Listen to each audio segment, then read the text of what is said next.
तो शुरू करेंगे आज चैप्टर 7 की कहानी। और चैप्टर 7 है हमारा structural organisation in animal. Animal के बारे में क्या क्या पढ़ना है, क्योंकि हम अभी यूनिट 2 पे बात कर रहे हैं। अभी हमारा यूनिट 2 है और यूनिट 2 हमको पता है, हमको इसमें मॉर्फोलॉजी पढ़ना था और हमको इसमें एनाटॉमी पढ़ना था। मॉर्फोलॉजी में बाहर से फीचर्स और फिगर देखना था कि प्लांट कैसे होते हैं, उनमें root, stem, leaves, fruit, flower ये सब कैसे होते हैं। तो ये हमने पूरा डिटेल में पढ़ा था प्लांट के बारे में।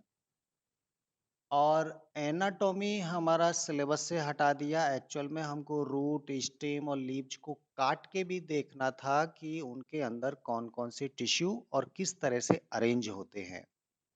लेकिन इस बार की सिलेबस में हमारा प्लांट एनाटॉमी अभी हटा दिया है क्लास 11 से। हालांकि नीट के लिए ये चैप्टर बहुत इंपॉर्टेंट होता है। अभी हमको ये प्लांट हो गया तो एनिमल भी पढ़ना है। और एनिमल के लिए एक ही चैप्टर में शामिल कर लिया मॉर्फोलॉजी भी और एनाटॉमी भी। एक ही चैप्टर बना दिया, मॉर्फोलॉजी भी उसी में लिखा और एनाटॉमी भी उसी में लिखा। एनिमल तो कई तरह के होते हैं, कई अलग अलग हमने देखे। टोटल 11 फाइलम होते हैं एनिमल के। प्लांट में तो हमने एंजियोस्पर्म को ले लिया था। एंजियोस्पर्म प्लांट का मॉर्फोलॉजी पढ़े थे और एंजियोस्पर्म प्लांट का एनाटॉमी भी पढ़ते हैं, वो हमने नहीं पढ़ा, बात अलग है। एनिमल तो अलग अलग फाइलम से, तो यहाँ आखिर किस एनिमल की मॉर्फोलॉजी पढ़ना है, किस एनिमल की एनाटॉमी पढ़ना है, वो यहाँ पर चूंकि 11 फाइलम है, सबको तो नहीं पढ़ सकते। हम केवल एक आइडिया लेना है कि एनिमल बाहर से कैसे होते हैं और जब उनके बॉडी को काट के देखा जाए तो अंदर कौन कौन से सिस्टम, किस टाइप के टिश्यू उनके अंदर होते हैं। तो मॉर्फोलॉजी और एनाटॉमी एक्चुअल में दोनों टॉपिक हमको पढ़ना था। तो इसके लिए हमने 3 अलग अलग एनिमल छांटे इस चैप्टर में, जो अलग अलग फाइलम से बिलोंग करते हैं। एक हमने ले लिया एनेलिडा से और वो था आपका अर्थवर्म। अर्थवर्म हम देखेंगे कि अर्थवर्म की मॉर्फोलॉजी कैसी होती है, बाहर से उसकी बॉडी कैसी होती है। एनुलस रिंग के बारे में पढ़ना था, क्या क्या होता है एक अर्थवर्म में। ये हो जाएगी उसकी मॉर्फोलॉजी। फिर बाद में इसको काट के देखेंगे, इसका डाइजेस्टिव सिस्टम कैसा है, इसका रेस्पिरेटरी सिस्टम कैसा है, इसका एक्सक्रीटरी सिस्टम कैसा है, इसका जो रिप्रोडक्टिव सिस्टम है वो कैसा है। जब बॉडी को काट के अंदर उसके सिस्टम की बात करते हैं तो वाकई में हम उसका क्या पढ़ रहे होते हैं, एनाटॉमी पढ़ रहे होते। तो एक तो इस एनिमल का मॉर्फोलॉजी भी पढ़ना था और एनाटॉमी भी पढ़ना था अर्थवर्म का। ये एनेलिडा से बिलोंग करता है। फिर एक एनिमल हमने आर्थ्रोपोडा से ले लिया। आर्थ्रोपोडा में हमने कॉकरोच को लिया। कॉकरोच, तो कॉकरोच की पहले मॉर्फोलॉजी पढ़ना है। कॉकरोच की बॉडी कैसी होती है, कितने पार्ट में बटी होती है, कितने पंख होते हैं, कितने हाथ होते हैं, वो हाथ पैर उसके अपेंडेजेज जॉइंटेड है, एंटीना वगैरह है।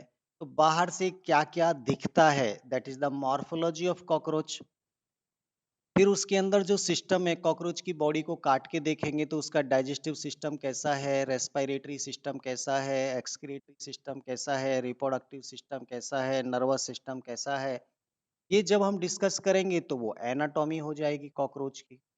ये हमको पढ़ना था इस चैप्टर में। और थर्ड में हमने वर्टिब्रेटा फाइलम लिया और वर्टिब्रेटा से हमने ले लिया एम्फीबिया। और एम्फीबिया में हमने ले लिया एक फ्रॉग। तो फ्रॉग की मॉर्फोलॉजी पहले पढ़ो। उसकी बॉडी 2 पार्ट में बटी है, हेड और ट्रंक में बटी है, स्लीपरी स्किन होती है, उसका कलर कैसा होता है, नॉस्ट्रिल कैसी होती है, टिम्पेनम मेम्ब्रेन कहाँ होती है। फ्रॉग की मॉर्फोलॉजी बाहर से देखने पर क्या क्या दिखता है। फिर उसके अंदर उसके अलग अलग सिस्टम है, उसको पढ़ो। तो ये उसकी एनाटॉमी हो जाती है। तो एक ही चैप्टर में पूरे एनिमल का मॉर्फोलॉजी भी कराया गया था और एनाटॉमी भी कराया गया था। ठीक है। प्लांट के लिए मॉर्फोलॉजी का चैप्टर अलग था और एनाटॉमी का चैप्टर अलग था। मॉर्फोलॉजी तो मैं पूरा आपको पढ़ा दिया, एनाटॉमी सिलेबस में था नहीं। अब यहाँ पर भी एनिमल जो 3 हमको पढ़ने थे, एनेलिडा, आर्थ्रोपोडा और एम्फीबिया, फ्रॉग जिसमें पढ़ना था, ये भी सिलेबस से हटा दिया और केवल एक जनरल टॉपिक दे दिया कि ओवरऑल बताओ कि एनिमल की बॉडी में टिश्यू कितने तरह के होते हैं। बस केवल टिश्यू को पढ़ो, बाकी हमें ना तो अर्थवर्म पढ़ना है अभी फिलहाल, ना हमें कॉकरोच पढ़ना है, ना फ्रॉग पढ़ना है। लेकिन नीट के लिए ये सब आपको बाद में पढ़ना पड़ेगा, इसलिए मैंने पूरी कहानी सिखा दी कि आपको क्या क्या पढ़ना है। आपको उनका मॉर्फोलॉजी पढ़ना है और उनका एनाटॉमी पढ़ना है। तो चलिए शुरू करते हैं हमारा चैप्टर 7। और चैप्टर 7 का जो अगर हम देखें तो स्ट्रक्चरल ऑर्गेनाइजेशन इन एनिमल, ये हमारा जो रिड्यूस्ड सिलेबस है जो सीबीएसई ने दिया है, उसमें केवल और केवल पढ़ना है एनिमल टिश्यूज, केवल एनिमल टिश्यूज। तो एनिमल की बॉडी में कितने टिश्यू होते हैं, कितने तरह के होते हैं, इसके बारे में थोड़ा सा इंट्रोडक्शन, थोड़ा सा क्या काफ़ी ज़्यादा आप ऑलरेडी क्लास 9th में पढ़ चुके होंगे। हमने एक चैप्टर था टिश्यू करके क्लास 9th में, उसमें हमने पढ़े थे टिश्यू के अलग अलग टाइप। हमने पहले टिश्यू पढ़े प्लांट के अंदर और बाद में हमने वहाँ पर टिश्यू पढ़े थे एनिमल के अंदर। बस यही वाले टिश्यू हमको थोड़ा डिटेल में पढ़ना है, इन्हीं को यहाँ समझना है कि एनिमल की बॉडी में कितने टाइप के टिश्यू होते हैं। एक जनरल क्लास 9th का रिवीजन करने के लिए मैं बता देता हूँ कि प्लांट में जो टिश्यू थे हमने उनको दो पार्ट में बांटा था। एक हमने मेरिस्टेमेटिक टिश्यू बोला था, एक हमने परमानेंट टिश्यू बोला था। जो सेल डिवीजन की पावर रखते थे प्लांट में उनको मेरिस्टेमेटिक बोल दिया, जो सेल डिवीजन की पावर नहीं रखते थे उनको परमानेंट बोल दिया था। मेरिस्टेमेटिक टिश्यू या सेल डिवीजन करने वाली सेल प्लांट में किस लोकेशन पे हैं, उसके आधार पर हमने 3 तरह का मेरिस्टेमेटिक टिश्यू पढ़ा था। एक आगे टर्मिनल पे था तो एपिकल मेरिस्टेम नाम दिया। एक परमानेंट टिश्यू के बीच बीच में जो छूट गया था एपिकल का पार्ट, उसको हमने इंटरकैलरी मेरिस्टेम नाम दिया था, इंटरकैलरी। और एक जो बाद में डाइकॉट प्लांट में डेवलप होता है, उसको जो एक टिश्यू जिससे सेकेंडरी ग्रोथ होती है, उसको हमने बोल दिया था लेटरल मेरिस्टेम। तो ये मेरिस्टेम था। परमानेंट को भी दो में बांटा था, एक हमने सिंपल परमानेंट टिश्यू पढ़े, एक हमने कॉम्प्लेक्स परमानेंट टिश्यू पढ़े थे। सिंपल वो टिश्यू थे जो एक ही टाइप की सेल से बने थे और कॉम्प्लेक्स वो थे जो अलग अलग टाइप की सेल से बने थे। सिंपल परमानेंट टिश्यू में हमने 3 एग्जाम्पल खास तौर पे पढ़े थे, आपको याद होंगे। पेरेनकाइमा था, कॉलेनकाइमा था और स्क्लेरेनकाइमा था। ऐसे ही कॉम्प्लेक्स टिश्यू में हमने केवल 2 एग्जाम्पल पढ़े थे, एक तो जाइलम था और एक फ्लोएम था। हमने देखा जाइलम में 4 तरह की सेल होती हैं, फ्लोएम में भी 4 तरह की सेल होती। तो इस तरह से हमने क्लास 9th में प्लांट के अलग अलग टिश्यू को पूरा पढ़ा हुआ था। और एनिमल टिश्यू के बारे में भी वहाँ लिखा था। एनिमल टिश्यू भी प्लांट जो एनिमल की हम बात करते हैं तो ये भी आपका 4 तरह का होता है। इसको तो क्लास 11th में अभी मैं आपको पढ़ाने वाला हूँ।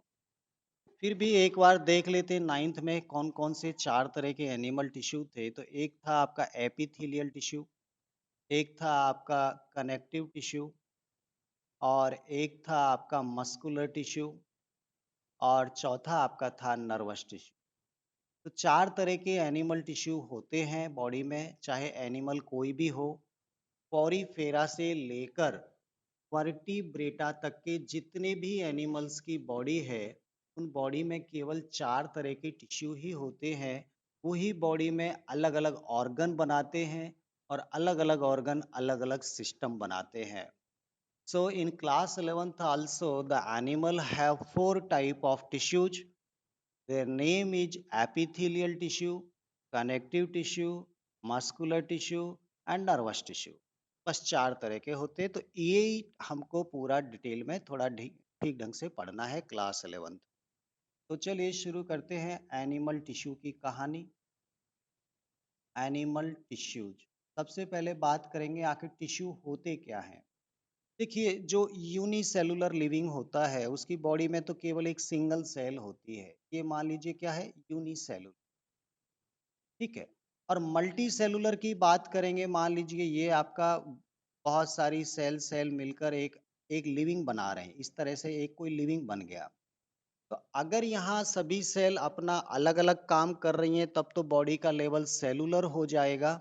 लेकिन अगर वर्क डिवीजन हो जाए कि ये वाली सेल कुछ अलग काम करेंगी, ये वाली सेल कुछ अलग काम करेंगी, ये वाली कुछ अलग करेंगी, जब वर्क डिवीजन हो जाए तो फिर हम उसको टिश्यू लेवल की बॉडी कहना शुरू कर देते हैं। एक्चुअली टिश्यू अब आपको समझ में आ गया होगा।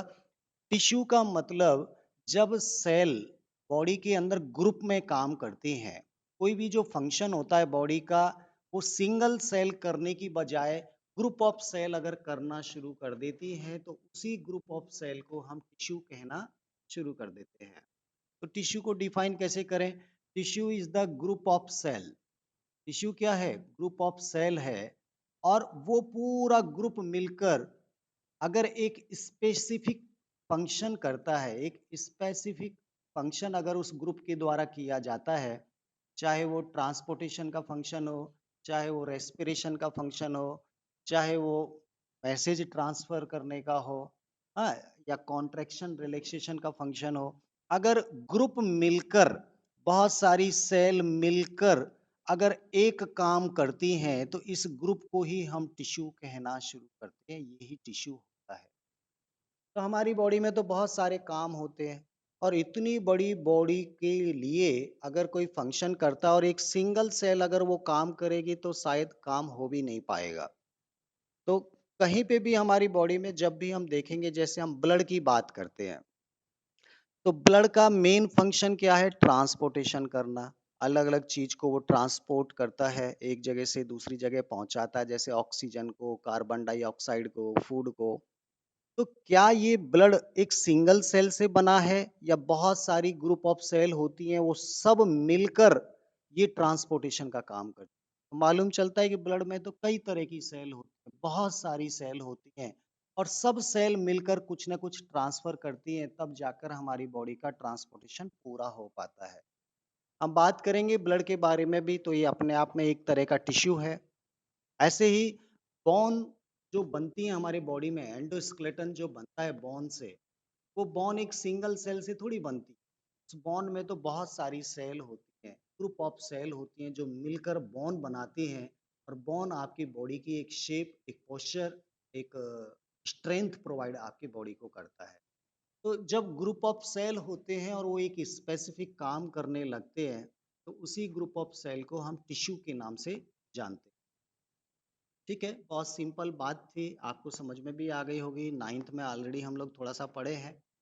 सीधा सीधा मैं शुरू करता हूँ कि एनिमल टिश्यू चार तरह के होते हैं और चार के नाम भी अभी मैं आपको बता दिया था। सबसे पहला जो मैं टिश्यू शुरू करूँगा उसे बोलते हैं एपिथेलियल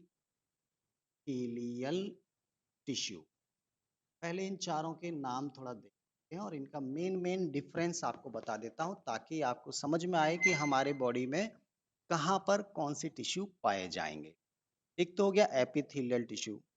इसके बाद दूसरे अगर हम बात करते हैं तो वो हो जाएगा आपका कनेक्टिव टिश्यू। नंबर टू क्या हो जाएगा? Connective tissue. ठीक है। तीसरा हो जाएगा आपका मस्कुलर टिश्यू। Muscular tissue. और चौथा आपका हो जाएगा नर्वस टिश्यू। तो ये चार तरह के टिश्यू से हमारी पूरी बॉडी बनती है। टिश्यू आपस में जब ग्रुप कर लेते हैं तो ऑर्गन बन जाते हैं, ऑर्गन जब आपस में ग्रुप में काम करते हैं तो फिर सिस्टम बन जाता है, और सभी सिस्टम जब एक साथ काम करते हैं तो हमारी बॉडी मूव करती है, हमारी बॉडी का डेवलपमेंट हो जाता है। ठीक है। तो एपिथेलियल टिश्यू और इन सब में आखिर मेन मेन क्या क्या डिफरेंस है वो मैं आपको समझा देता हूं ताकि आपका कंसेप्ट क्लियर हो जाए। एपिथेलियल टिश्यू कभी भी आउटर मोस्ट लेयर बनाएंगे। आउटर मोस्ट लेयर बनाने का काम होता है। जैसे आपने आम खाया तो आम का सबसे बाहर एक आउटर मोस्ट कवरिंग होता है, छिलका होता है, कवर होता है एक आउटर।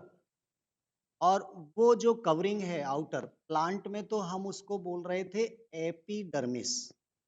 प्लांट में हमने उसको क्या नाम दिया था? एपिडर्मिस। हमने याद करो, लीफ के अंदर भी पढ़ा था कि आउटर एपिडर्मिस, हाँ, मतलब अपर एपिडर्मिस, लोअर एपिडर्मिस, ऐसे हम एपिडर्मिस शब्द यूज करते हैं, लेकिन एनिमल में हम उसको एपिथीलियल टिश्यू शब्द यूज करते हैं, एपिथीलियल बोलेंगे। प्लांट में जो एपिडर्मिस है, एनिमल में उसे ही हम एपिथीलियल बोलते हैं। हमेशा आउटर मोस्ट लेयर बनाता है। जैसे मान लीजिए ये आपका हार्ट है, ठीक है, ये मान लीजिए हार्ट है आपका, फोर चैम्बर।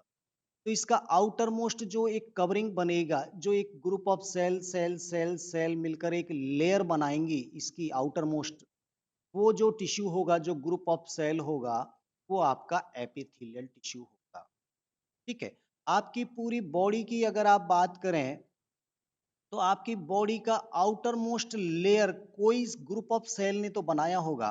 तो ये जो ग्रुप ऑफ सेल हैं जो आपकी बॉडी की आउटर मोस्ट लेयर बना रही हैं, ये आपका एपिथेलियल टिश्यू कहलाएगा।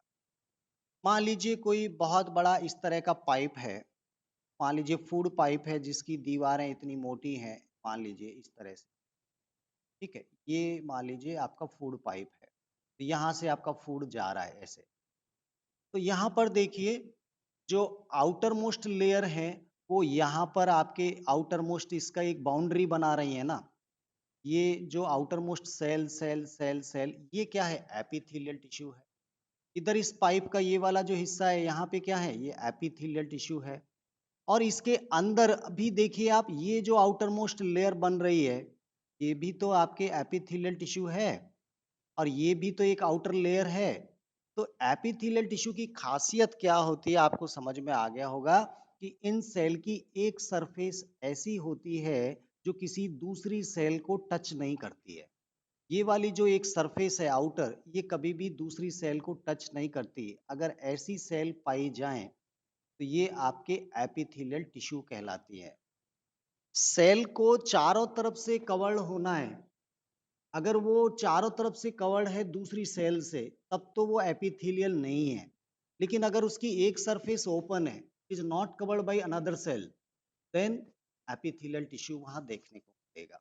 जैसे मान लीजिए मैं इसी के बात करता हूँ, इस तरह से सेल हैं, ये एक सेल हो गई, ये एक सेल हो गई, ये एक सेल हो गई। तो देखिए ये वाली सरफेस दूसरी सेल से टच है, इस ये वाली सरफेस दूसरी सेल से टच है, इधर अंदर दूसरी सेल है, बस ये सरफेस जो है वो किसी से टच नहीं है। इसका मतलब एपिथेलियल टिश्यू हमेशा आउटर मोस्ट लेयर बनाता है किसी भी ऑर्गन की, किसी भी बॉडी की, किसी भी होलो ऑर्गन की। जो अंदर से खोखला होता है तो बाहर भी एपिथेलियल मिलेगा, अंदर भी एपिथेलियल मिलेगा। ये आपके एपिथेलियल टिश्यू। कनेक्टिव टिश्यू का सीधा आप सिंपल समझ लीजिए कि कनेक्शन बनाता है डिफरेंट बॉडी पार्ट के बीच में, आपस में जोड़ता है, ज्वाइन करता है, कनेक्शन बनाने का काम करता है। जैसे ब्लड, अभी मान लीजिए थोड़ी देर पहले वो हार्ट में था, अब हार्ट से मूव करके वो किडनी में पहुंच गया, किडनी से मूव करके वो लंग्स में पहुंच गया। ऐसे मान लीजिए उसने डिफरेंट ऑर्गन्स को आपस में जोड़ के रखा है ना, ज्वाइन करके रखा है। तो हम बोलेंगे कि ब्लड अपने आप में क्या है? एक कनेक्टिव टिश्यू है। जब बॉडी के अंदर कनेक्शन बनाता है तो कनेक्टिव टिश्यू है। हड्डी को हड्डी से जोड़ने वाला टिश्यू कनेक्टिव टिश्यू होगा। हड्डी को मसल्स से चिपकाने वाला टिश्यू, वो भी कनेक्टिव टिश्यू होगा। और खुद हड्डी अपने आप में, एक हड्डी दूसरी हड्डी से जुड़ी रहेगी, और खुद हड्डी अपने आप में जो बॉन्स है वो भी एक कनेक्टिव टिश्यू है।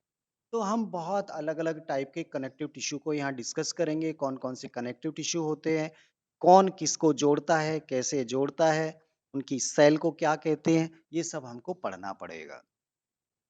मस्कुलर टिश्यू की क्या खासियत होती है कि इनमें कॉन्ट्रैक्शन और रिलैक्सेशन की पावर होती है। कॉन्ट्रैक्शन और रिलैक्सेशन होता है, रबर बैंड के जैसे।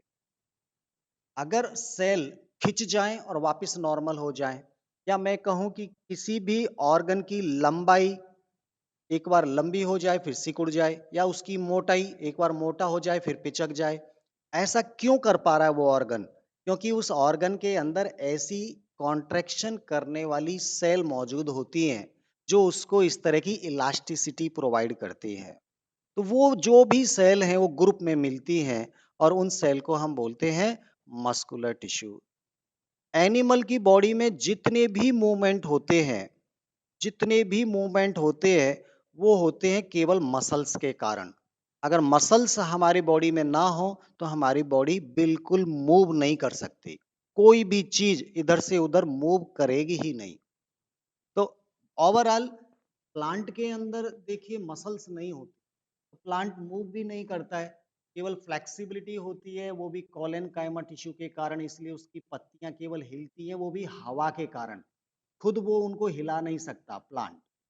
लेकिन हम लोग हमारे हाथ को ऊपर कर सकते हैं, नीचे कर सकते हैं, पैर को आगे कर सकते हैं, पीछे कर सकते हैं। क्यों? क्योंकि हमारे पास ऐसी सेल हैं जो मूव करने की पावर रखते हैं, और उनको बोलते हैं मस्कुलर टिश्यू। ये भी कई अलग अलग टाइप के होंगे, इनके बारे में भी मैं आपको समझाऊंगा। चौथा होता है नर्वस टिश्यू। हमारे बॉडी में कुछ ऐसी सेल होती हैं जो इलेक्ट्रिकल फॉर्म में मैसेज को एक जगह से दूसरी जगह ट्रांसफर करती है। जैसे आपकी बॉडी में किसी ने पिन चुभा दिया, यहाँ पे मान लीजिए पिन चुभाया, तो तुरंत आपको पता चलेगा, आपके ब्रेन को पता चलेगा कि किसी ने पिन चुभा दिया। और ब्रेन फिर एक सिग्नल भेजेगा दूसरे हाथ को, और वो हाथ रेस्पॉन्स करेगा। जिसने पिन चुभाया, आप उसकी पिटाई कर सकते हैं, या आप अपना हाथ खींच सकते हैं, या जो भी आप एक्शन लेंगे। तो कुल मिला के इस जगह का मैसेज आपके ब्रेन तक गया, और ब्रेन से वापस मैसेज आपके ऑर्गन तक आया। तो ये जो मैसेज एक जगह से दूसरी जगह जा रहा है, ये जो कनेक्शन जा रहा है, ये ले जाने वाली कौन है? सेल ही तो है। तो यहाँ सेल सेल सेल सेल मिलकर नर्व बनाती हैं, और इन सेल को हम न्यूरॉन सेल बोलते हैं। न्यूरॉन सेल होती है, स्पेशल सेल होती है, जो मैसेज ट्रांसफर करने का काम करती हैं। और ये सेल भी ग्रुप में होती हैं। जब ये ग्रुप में होती हैं, काम करती हैं, नर्व बनाती हैं, ब्रेन बनाती हैं। एक्चुअल में पूरा ब्रेन भी न्यूरॉन सेल से बना है। तो वो पूरा टिश्यू आपका नर्वस टिश्यू कहलाएगा। तो इस तरह से हमको चार तरह के टिश्यू पढ़ने हैं, कि एक आउटर मोस्ट लेयर बनाने वाला टिश्यू, बॉडी के डिफरेंट पार्ट को आपस में जोड़ने वाला टिश्यू, बॉडी के अंदर मूवमेंट कराने वाला टिश्यू, और बॉडी के अंदर मैसेज ट्रांसफर करने वाला टिश्यू। ये चार तरह के टिश्यू होते हैं, बस उनसे ही अलग अलग ऑर्गन बनते हैं। अगर आप हार्ट की बात करें, तो हार्ट अपने आप में एक ऑर्गन है। हार्ट क्या है? ऑर्गन है। तो ऑर्गन में देखो आप, इस तरह से इसकी दीवारें होंगी चारों तरफ। हाँ, मान लीजिए इस तरह से इसकी दीवारें हैं, इतनी मोटी, ये आपका हो गया। तो ये जो दीवारें हैं वो सेल से ही तो बनी है। तो इसके आउटर जो ये वाली सेल है, ये तो हो जाएंगी एपिथेलियल टिश्यू। ये वाली क्या हो जाएंगी? जो आउटर मोस्ट लेयर बनाएंगी वो एपिथेलियल टिश्यू हो जाएंगी। इसके अंदर आपने देखा होगा मसल्स हमारा कॉन्ट्रैक्ट और रिलैक्स करता है, मतलब इसके अंदर कुछ मसल्स भी मौजूद हैं, ये मसल सेल हैं। और यहाँ पर इसके अंदर ब्लड भी भरा रहता है, जो एक जगह से दूसरी जगह मूव करता है, डिफरेंट ऑर्गन्स को जोड़ता है, तो वो कनेक्टिव टिश्यू हो जाएगा। कनेक्टिव टिश्यू हो जाएगा, ये आपका मस्कुलर टिश्यू हो जाएगा, ये आपका एपिथेलियल टिश्यू हो जाएगा।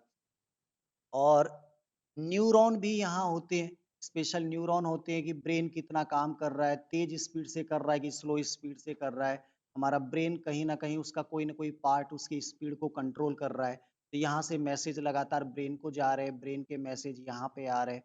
तो मैं कहूँगा कि इनके अंदर नर्वस टिश्यू भी मौजूद है। तो चार अलग अलग टाइप के टिश्यू ने मिलकर ही तो इस हार्ट को बनाया है, ऑर्गन को बनाया है। और ऑर्गन में जब पाइप निकलेंगे, आर्टरी, वेन, कैपिलरी, तो फिर ये एक ट्रांसपोर्टेशन सिस्टम बन जाएगा। ट्रांसपोर्टेशन सिस्टम में अलग अलग ऑर्गन होंगे, जिसमें ब्लड कैपिलरीज भी आ जाएंगी। हाँ, इसको कंट्रोल करने वाली ग्लैंड भी आ जाएंगी, ब्लड भी आ जाएगा। तो सभी अलग अलग ऑर्गन मिलकर सिस्टम बना लेते हैं। अलग अलग टिश्यू ने मिलकर ऑर्गन बनाया था। तो इसी तरह हमारे बॉडी के अंदर ये पूरा अरेंजमेंट देखने को मिलता है। आई थिंक एक बेसिक इंट्रोडक्शन आपको समझ में आया होगा कि आखिर एनिमल टिश्यू में क्या पढ़ना है।